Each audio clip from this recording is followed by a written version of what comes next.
The corridor is a greenfield and will be developed in sections. The sections are Kumasi to Buepe and Buepe to Paga.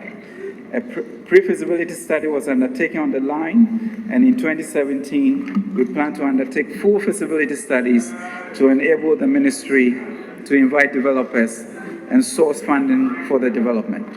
The Eastern Railway line will cover a distance of 330 kilometers and starts from Accra to Kumasi with a branch line from Achimota to Tema. When the line becomes operational, it will decongest the port and facilitate the movement of cargo and passengers to Kumasi and its environs. The Central Railway line will cover a distance of 200 kilometers and spans from Kutuku on the eastern line to Huni Valley on the western line. It will have a branch line from Achiasi to Kede, and we plan to undertake feasibility studies on the line and extend it to Chibi.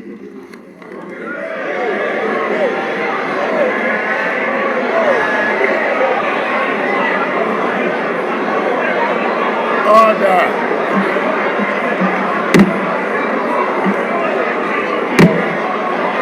Mr. Speaker,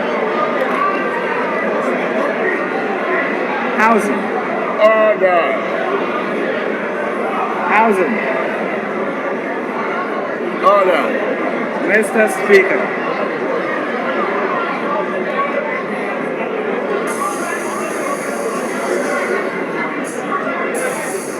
Mr. Speaker, housing. Government recognizes that the dream for all Ghanaians is to own a home or at least have decent rental accommodation.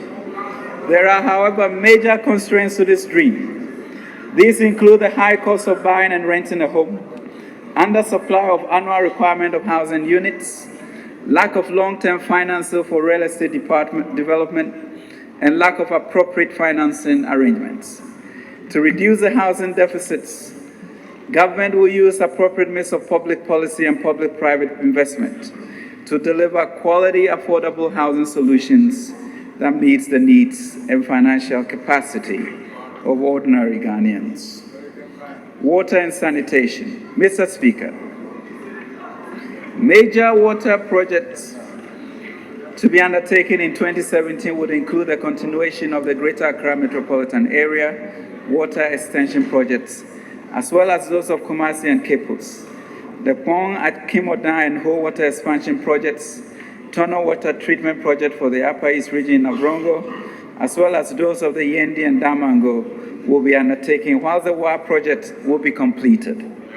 Preparatory work for the Sunyani and Techiman, as well as the secondary Takoradi water supply projects will be finalized. In addition, Mr. Speaker, we'll complete the ongoing 1,000 borehole projects and also initiate the construction of at least 2,000 boreholes across the country as part of the drive to get us closer to the desired goal of water for all. In 2017, the ministry will pursue a comprehensive sludge management program targeted at constructing 2 sludge treatment plants in Sekondi, Takoradi, and Tamale metropolitan areas with the objective of streamlining the disposal of fecal matter into water bodies and drains.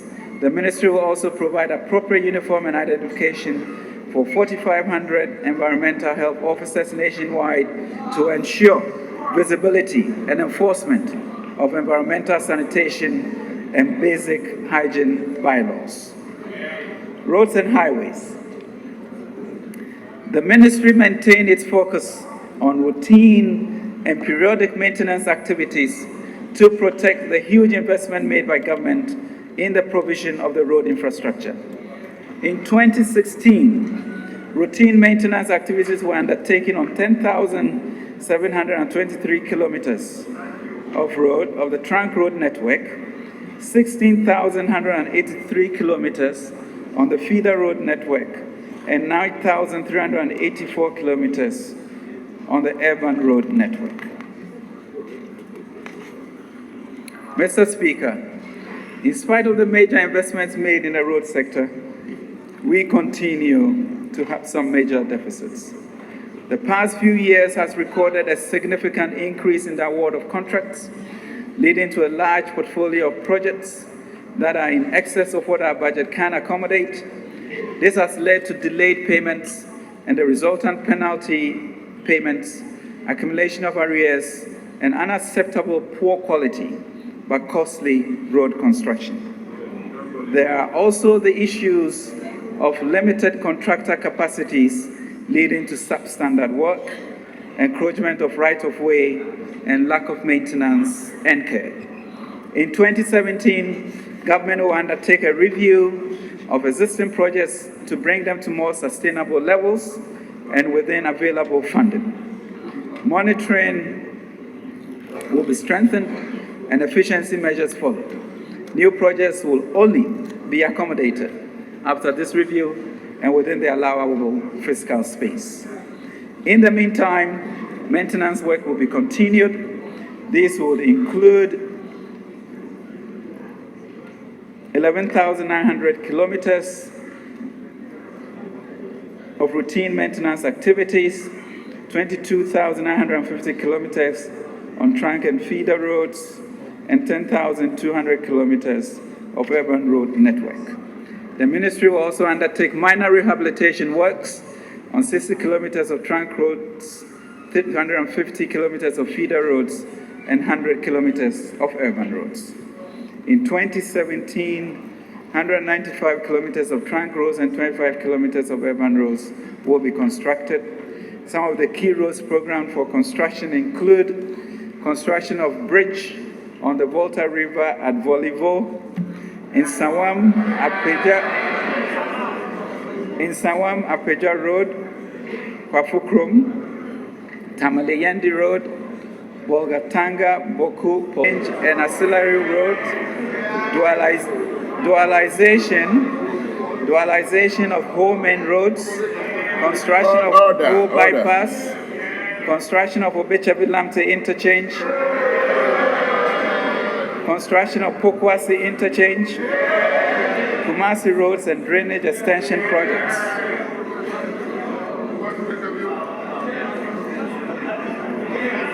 Kumasi roads and drainage extension projects. Education.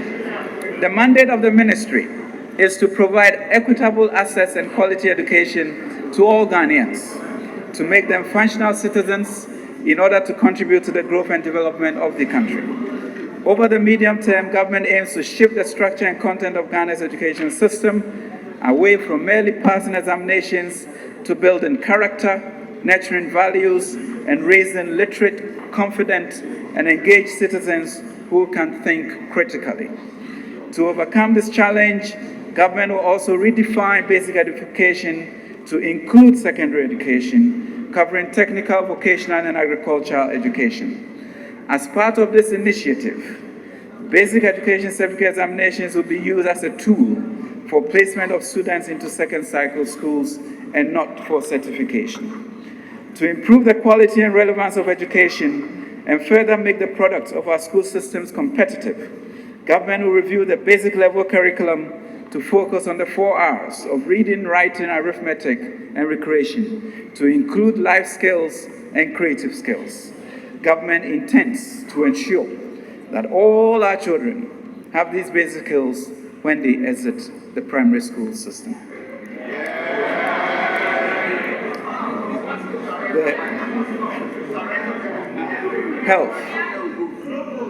The health sector continues to grapple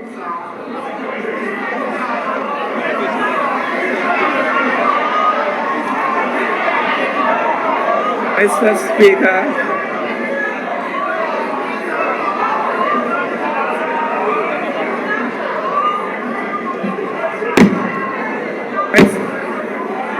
Order. Mr. Speaker, I am pleased. Mr. Speaker, I am pleased that my honorable colleagues across the aisle have accepted free SHS. Thank you for the reminder. Health. The health sector continues to grapple with the challenge of bringing the equity gap in access to healthcare between urban and rural, as well as the rich and the poor. Order. production and distribution of health personnel, high under 5 and maternal mortality rates, and neglect of the mental health subsector, resulting in huge unmet need for mental health services. In 2017, there will be improved coverage of antenatal care services, and delivery by skilled attendants is expected to increase from the 2016 targets of 78%, and target for fully immunized children will be maintained at above 90% in 2017. Gender and social protection. Gender and social protection, Mr. Speaker. Following the conclusion of the Millennium Development Goals in 2015, Ghana joined the world in developing the Sustainable Development Goals, which was endorsed by the United Nations at its 70th session in September 2015. The SDG is adopted globally to end poverty, protect the planet, and ensure prosperity for all.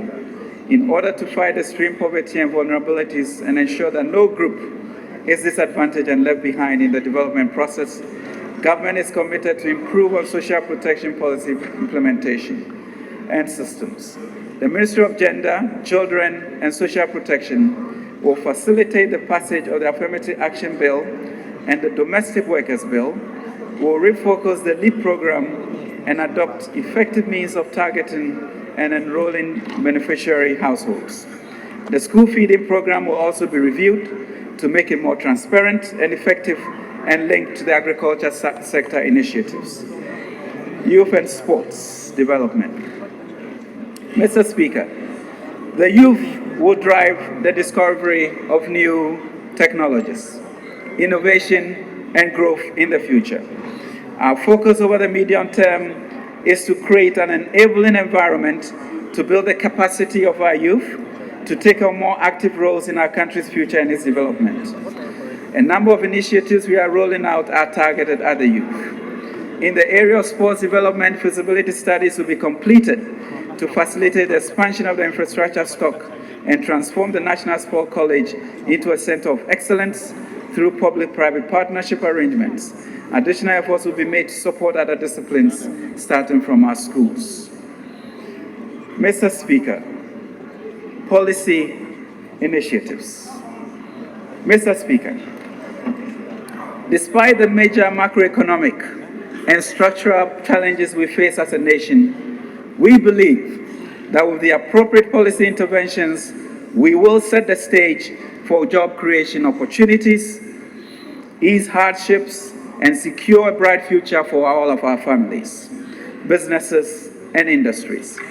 The following policy initiatives are therefore designed to help improve the business environment, instill fiscal discipline, and promote investment in critical infrastructure, especially in rural and deprived communities. Improving the business environment, tax incentives. Mr. Speaker, a number of tax measures have been introduced in recent years in an attempt to deal with revenue shortfalls. Some have proven to be nuisance taxes.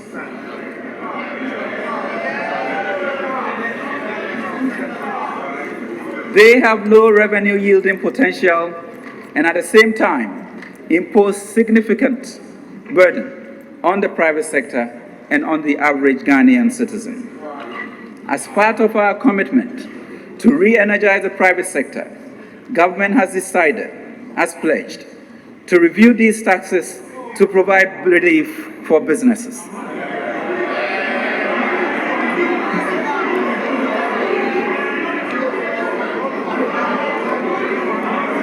Order. Mr. Speaker, the following specific measures shall be implemented in the short to medium term. Budget. Abolish the 1% special import levy. Abolish the 17.5% VAT on financial services. Abolish the 17.5% VAT on selected imported medicines that are not produced locally. Initiate steps to remove import duties on raw materials and machinery.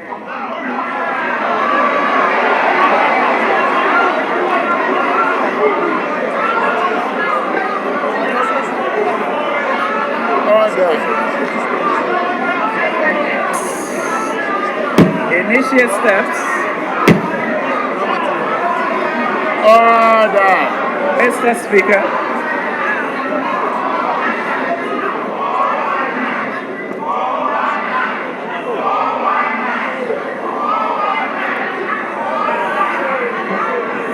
Honorable members, order. The time for Mr. debate Speaker. will be ample. It will soon come. We will initiate Order steps for now. to remove import duties on raw materials and machinery for production within the context of the ECOWAS Common External Tariff Protocol. We will abolish the 70.5% of domestic airline tickets. We will abolish the 5% VAT on real estate sales. We will abolish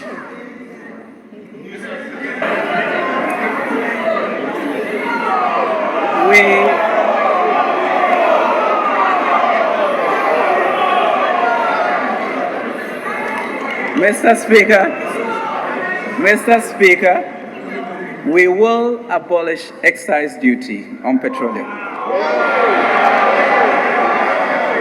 Mr. Speaker, we will reduce the special petroleum tax rate. We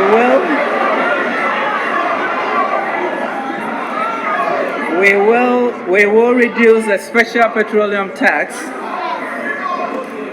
rate from 70.5% to 15%.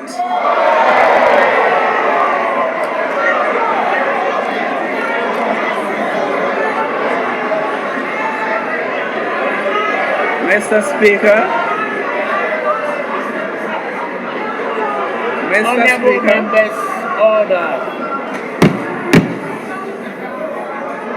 Mr. Speaker, to all of our friends in Abosokai, we would abolish duty on the importation of spare parts.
Mr. Speaker.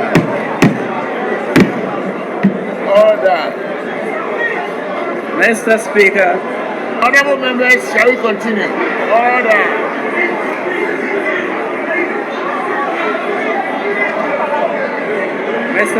Mr. Speaker.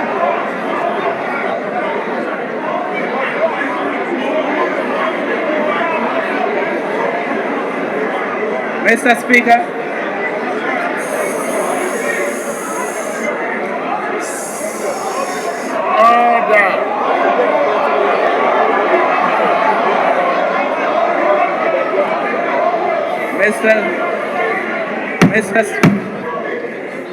Mr. Honorable Speaker, members, order. Mr. Speaker, I acknowledge that these seemed impossible a few moments ago, but we shall abolish duties on importation of spare parts.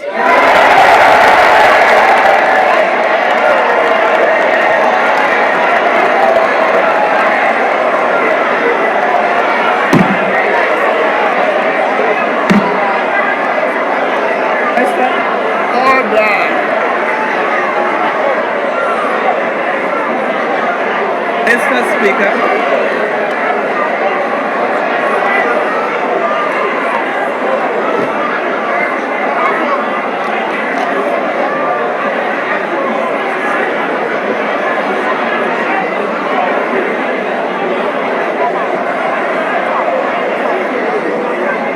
Mr. Speaker,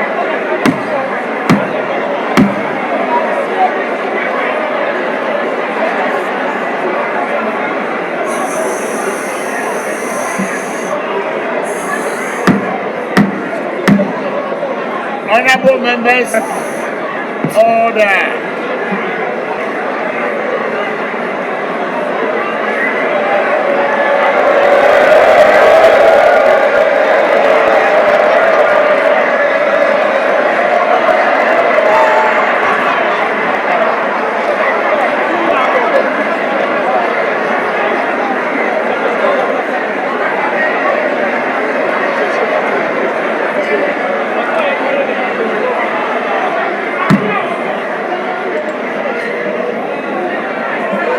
Mr. Speaker, Order. Mr. Speaker, Mr. Speaker, President Nana Addo Dankwa's measures to eliminate nuisance taxes is not over. Mr. Speaker, we shall abolish levies imposed on Kaya by local authorities.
Mr. Speaker, Mr. Speaker, Mr. Speaker, Mr. Speaker, Mr. Honorable Speaker, members, Mr. Speaker, we will further conclude the presentation and then we shall have our say. Honorable Minister, you may continue, please. Thank you. Mr. Speaker, we will further exempt from taxation the gains from realization of securities listed on the Ghana Stock Exchange. Mr. Speaker, we would replace the 17.5% VAT rate with a flat rate of 3% for traders.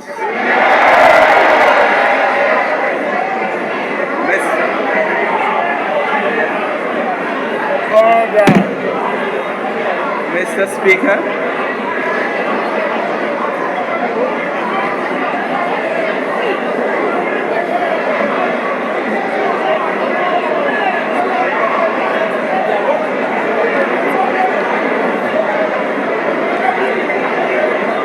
This will be the equivalent of 4.39.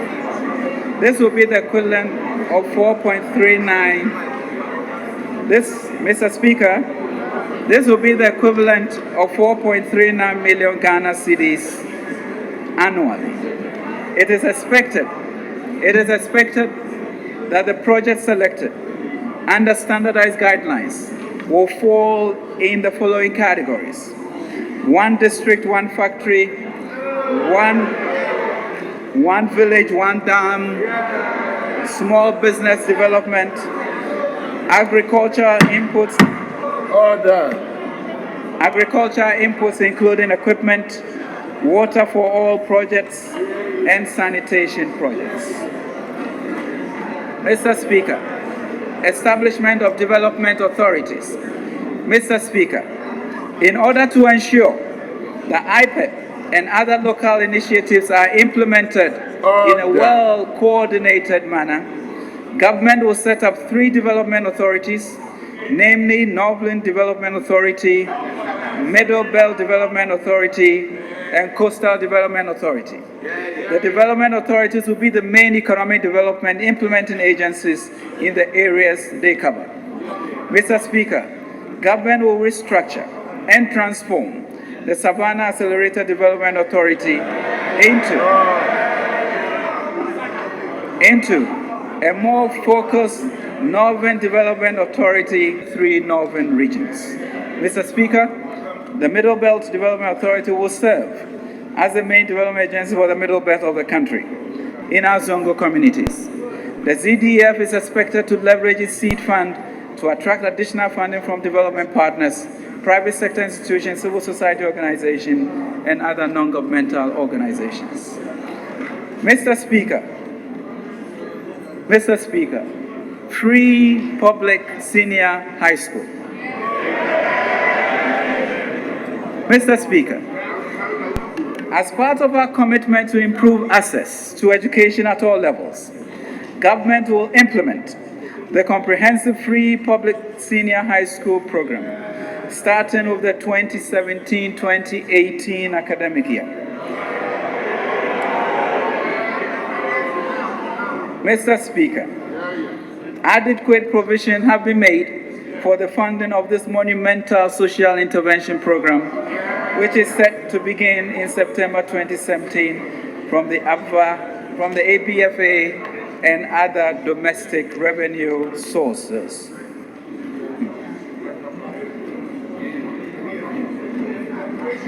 And other initiatives will be implemented in 2017 as follows. Establishment of an airport-free zone. Mr. Speaker, airports all over the world are becoming increasingly multimodal, multifunctional enterprises, creating considerable opportunities for commercial developments in areas they are located. Available evidence suggests that airports tend to attract investment and therefore generate jobs. Many countries are considering airport cities or aerotropolis, airport-centered urban economic regions, as a vital means of expanding opportunities, creating jobs, and promoting tourism. Mr. Speaker, government has identified the establishment of sector-targeted free zones as a major driver for capital inflows and jobs for Ghanaians starting this year. With the preparatory work for attracting private investment into an airport-free zone. The AFZ will be purely a private sector investment, with government only facilitating the process. Government will explore several options for potential investors. It is expected that the preparatory work for the AFZ will be completed by the end of this fiscal year. Financial Stability Council.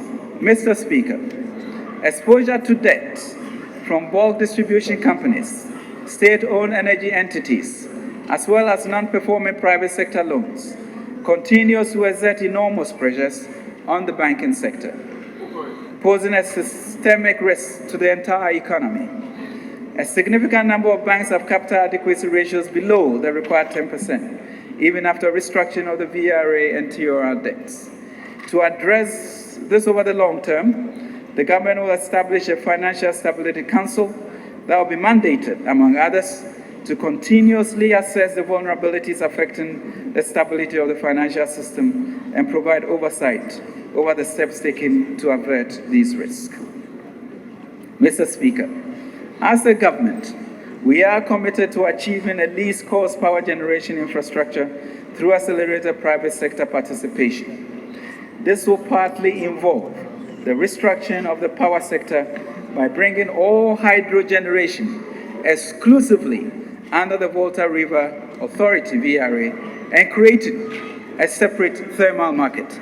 A new entity will hold the thermal assets which are currently held by VRA and make available a significant portion of this entity for private sector investment in pursuit of its private sector participation. Mr. Speaker, Ghana Infrastructure Investment Fund. Mr. Speaker, in 2007, the then NPP government announced its intention to set up what was the Ghana Investment Corporation as its principal sovereign wealth fund vehicle. In pursuing this, in April of 2008, the late Kwadwo Redu presented a memo to Cabinet for approval to commence the process of forming the GIC, which was approved. A draft bill was prepared but could not be passed before we exited government. Mr. Speaker, government intends to review the GIF law to make it consistent with the original objectives of the Ghana Investment Corporation. This has become imperative as we seek to take a more aggressive posture in leveraging the asset size of our balance sheet to create wealth to support the development of the country. Mr. Speaker, the GIC will manage the National Asset Protection Project, a program designed to conduct a fiscal and financial audit to locate, identify, and value uncompleted government assets. International Financial Services Center. Mr. Speaker, the Banking Act 2007, Act 738, was passed to make way for the establishment of the International Financial Services Center, IFSC.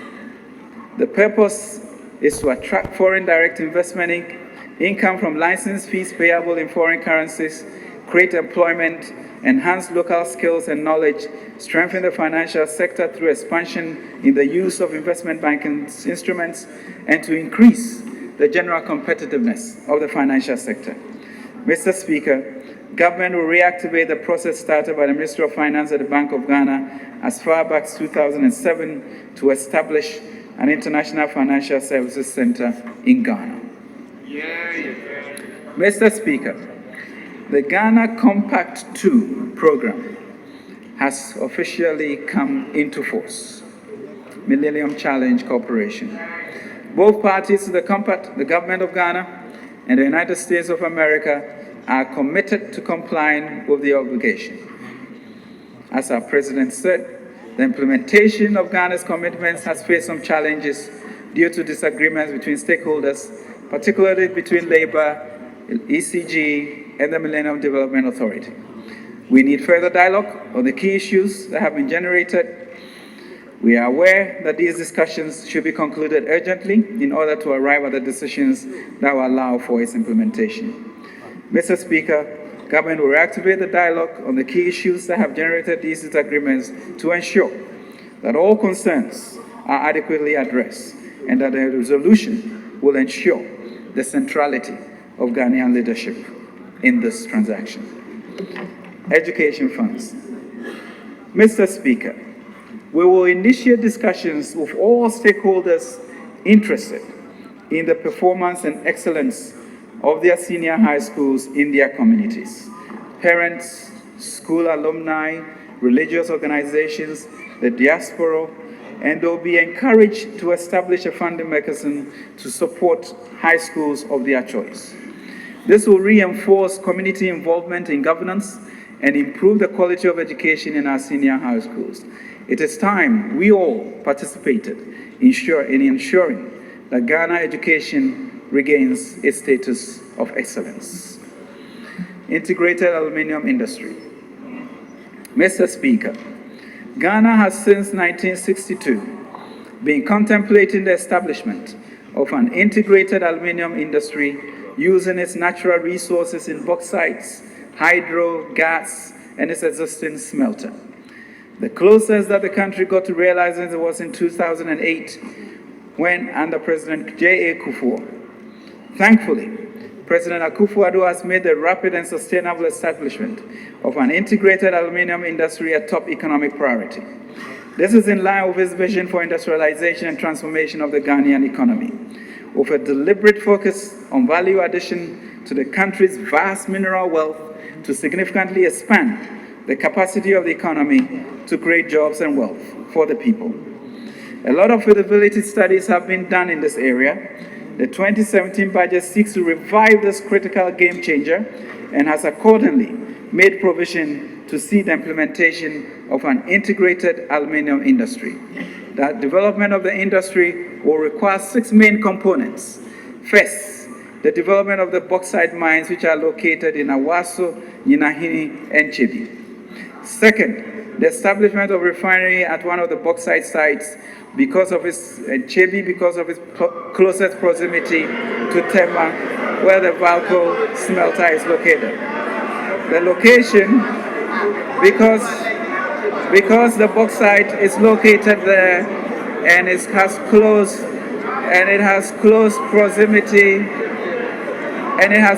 proximity to Tema, where the Valco smelter is located. The allocation of a dedicated, reliable, and affordable source of power supply for the smelter, the development of a railway infrastructure between the mines and Tema, the conversion of the alumina to aluminium at the current Valco plant, the establishment of an industrial park dedicated to manufacturing aluminium-related products to complete the value chain of what is potentially a multi-billion local industry. The President intends to introduce a bill to this House this year to oversee the urgent development of this critical industry. Mr. Speaker, as we have said severally, corruption holds back economic growth, increases the cost of doing business, reduces revenue to the states, leads to capital flight, and inflates the cost of running a government. It also results in a loss of legitimacy.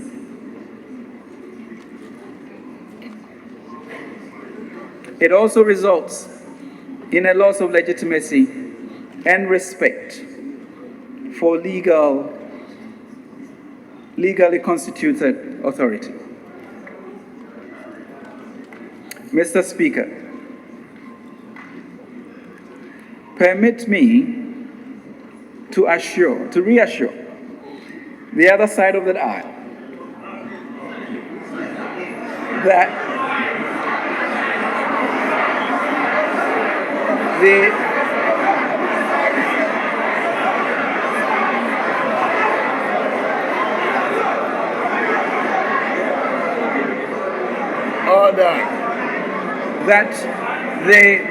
permit me to assure that the Akufo-Addo government is fully committed to respecting the integrity of contracts, or may I say, contracts with integrity. We intend to continue with public projects that we inherited. However, our commitment to protecting the public purse is paramount and will not be compromised. In this regard, Mr. Speaker, government will continue the implementation of the National Anti-Corruption Action Plan. Additionally, government will pursue a combination of institutional and legislative reform as part of our anti-corruption policy, including establishing the Office of the Special Prosecutor, strictly applying the provisions in the PFM and the PPA Acts, as well as amend, in particular, Sections 3, 151, and 239 to 257 of the Criminal Offences Act 1960, Act 29, which will make corruption a felony instead of a misdemeanor. Mr. Speaker, this government is committed to passing the Right to Information Bill as part of our tools in fighting corruption. We will not pay lip service to fighting corruption. Mr. Speaker, the centerpiece of this budget is to create an environment that will stimulate the private sector to create jobs, especially for the youth. It seeks to create an enabling environment to build the capacity of our youth to take on more active roles in the country's future and its development. This has been reflected in the key policy initiatives announced in the budget, such as tax policy measures, financial sector initiative, entrepreneurship development, one district, one factory, one village, one dam, small business development, stimulus package for industries, planting for food and jobs, and sanitation. Mr. Speaker, Ghana turns 60 in a few days, and there has been some debate whether it is worth celebrating this milestone given the somber state of affairs. I believe we must. This anniversary provides us not only the opportunity to reflect, but also the challenge to chart a new and enduring course. Ghana is seen as a bastion of democracy and stability in Africa. As a country, we have deepened our democracy.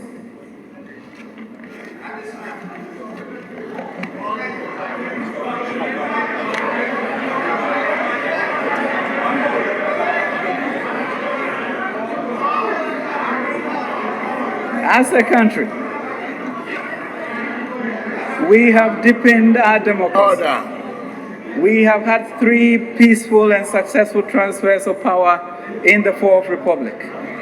Our love for education and national character of friendliness and peace-loving set us apart.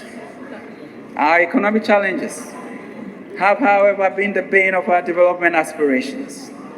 The policy actions spelled out in President Akufo-Addo's budget seek to give people greater socio-economic meaning to the gains of democracy.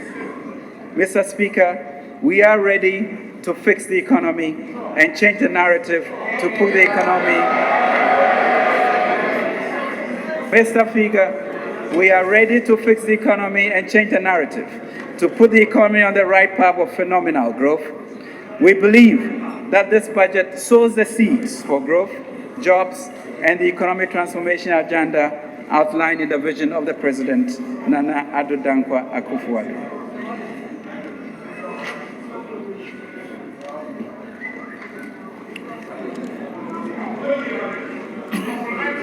The President,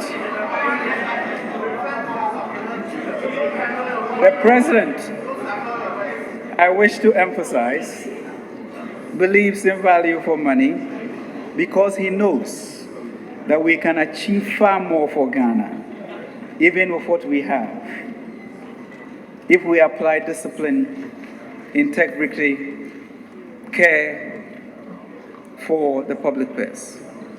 My job as a Speaker, as Finance Minister, is to help the country win this important battle to protect and do far more for the public purse with the little we have. And I pledge to do my best for the nation.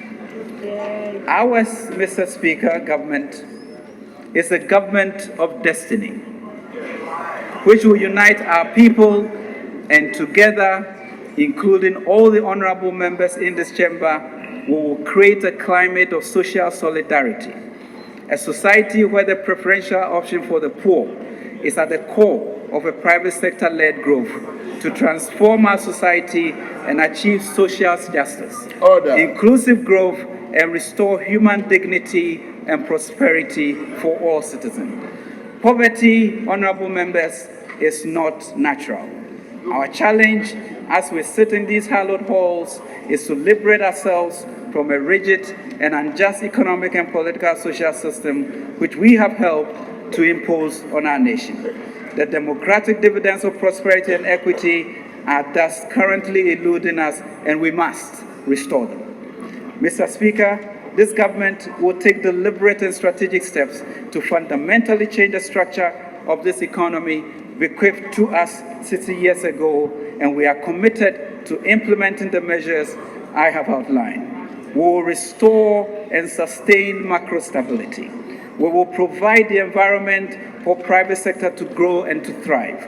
We will improve public services and tackle corruption. We will support small businesses in rural and deprived areas. We will ensure that every Ghanaian has equal opportunity and right to lead a productive and dignified life, being able to fully develop their God-given capabilities. Our rural communities, Mr. Speaker, will begin to see a more purposeful and sustained effort at transforming their lives through the introduction of various district-level industrial and agricultural initiatives, as well as improved education and health facilities and services. Mr. Speaker, I see our nation with this overwhelming election mandate as all having decided to withdraw in unison, like our Lord Jesus, to a remote place. Mr. Speaker, only to discover when we got there that we have 5 loaves of bread and 2 fish to feed our 25 million people. But hearing, Mr. Speaker. Order.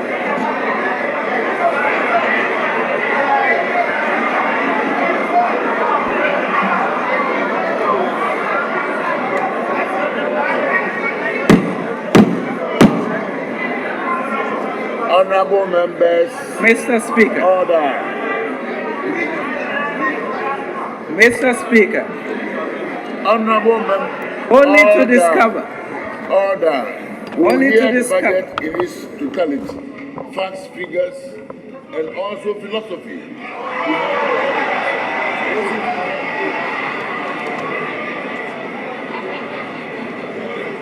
And then honorable members will have their day.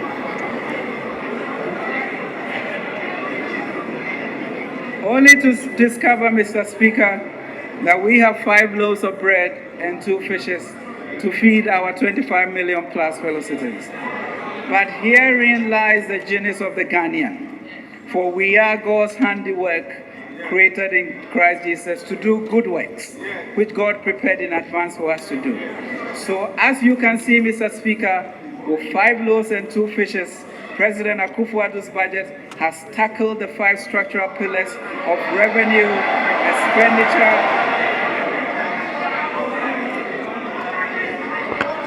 Order.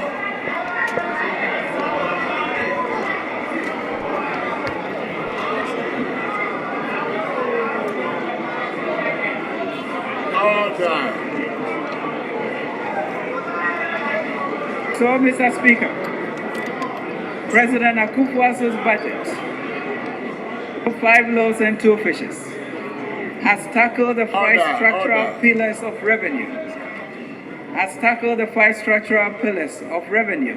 Expenditure, earmarked funds, labor, and our debt. Budgetary allocations have been made from tax revenue, ABFA, and the realignment of the statutory funds to fund these priority projects. And we have done this through prioritization of expenditures and planned improvement and efficiencies in government spending. Mr. Speaker, in addition to funding these significant number of programs, we have allocated over 700 million for CAPEX, 7 times more than was allocated last year. We have funded NHIS and given free SHS. We have provided immense tax reliefs, including restoration of teachers and nursing training allowances. We have provided tax reliefs. We have provided tax reliefs for the private sector, including our friends in Aboso Kind and all other socio-economic classes. We have reduced levies on petroleum products. We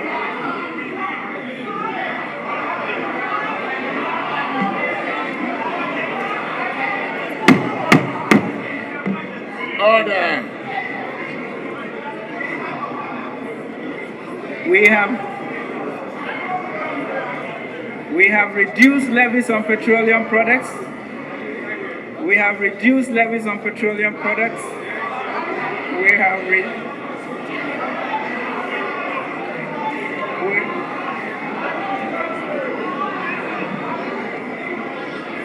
Order, honorable members, order. So, Mr. Speaker,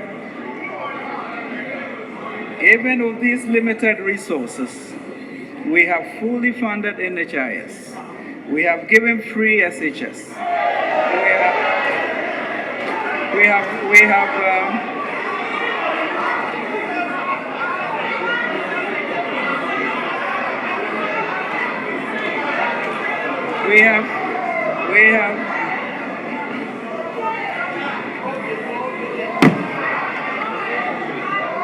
Order.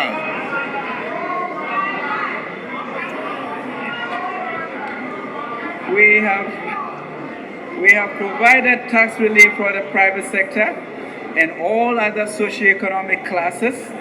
We have reduced levies on petroleum products. We have reduced electricity levies. We have provided a stimulus for the private sector in industry, services, and agriculture. We have brought down the deficit from 8.7% to 6.5%. But that is not all, Mr. Speaker. For with the parable of the 5 loaves and 2 fishes, we still have. But that is not all, Mr. Speaker. But as per the parable I have shared with you, we still have 12 basketfuls of fish and loaves yet to deliver to sow for the future for growth and jobs. Our aim, Mr. Speaker, is to restore hope and steer the country onto a sustainable and inclusive growth path. A country that is re-energized to redefine and reorient itself to confront the challenges ahead. A country in charge of its own destiny. A country where the private sector is well equipped to invest in the economy and be the catalyst of growth. A country where our youth have access to the requisite education which will expand their horizon and give them opportunity to dream and dream big and express their creativity, talents, and ability. A country where each and every citizen is proud to be Ghanaian and to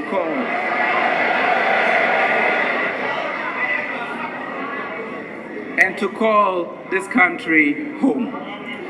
Mr. Speaker, let me take this moment as we come to the end of this great privilege to present President Akufo-Addo's first budget to this august House.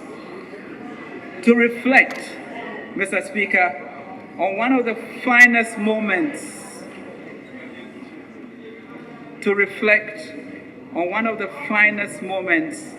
in our history of our democracy on July 23rd, 1981. Mr. Speaker, as you all know, during the Third Republic, the country was in economic crisis under the government of the PMP. I am proud to say that my father, Dr. Ofori-Atta, in your house, in opposition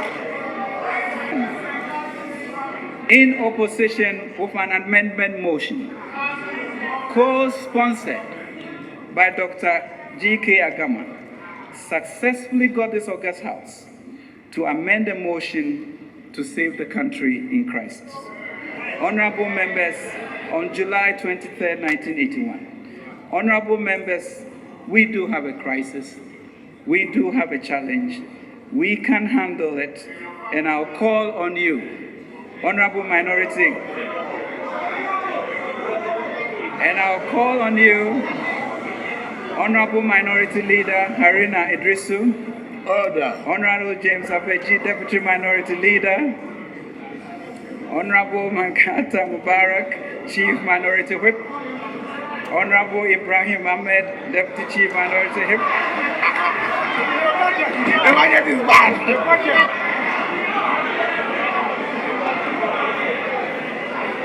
The Honorable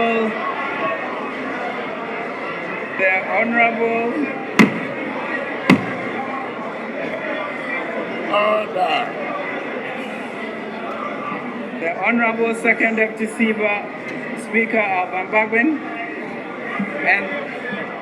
and the Honorable Ranking Members Atu Forsen and Fifi Quato of the Finance Committee to join us in this great example of the Third Republic to salvage and build our economy together.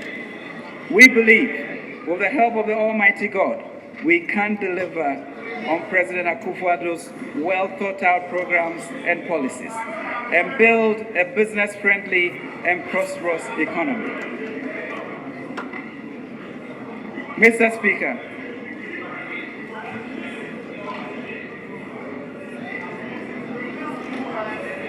Speaker, I would like to remind you of the State of the Nation address when this President stated that the times in which we deem we live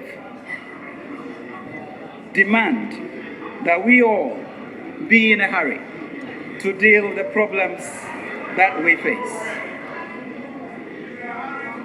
Mr. Speaker, honorable members across the aisle, given the great precedent set by the Third Republic, honorable members across the aisle, I enjoin you, please join me in this debate going forward to enrich it.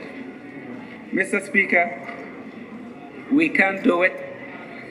I personally pledge to work with you, to work with candor, with transparency and respect, and an undying commitment on my part to protect the public first. To the people of Ghana, I pledge to serve you and to ask for your prayers. Mr. Speaker, the Lord did not give us a spirit of timidity, and we must confront these problems, but a spirit of power, of love, and of self-discipline. God, indeed, Mr. Speaker, we are at a crucial point in our history, and this is a nation that the Lord has blessed. God, indeed, bless our whole Ghana, make our nation great and strong. Mr. Speaker, Order, honorable members.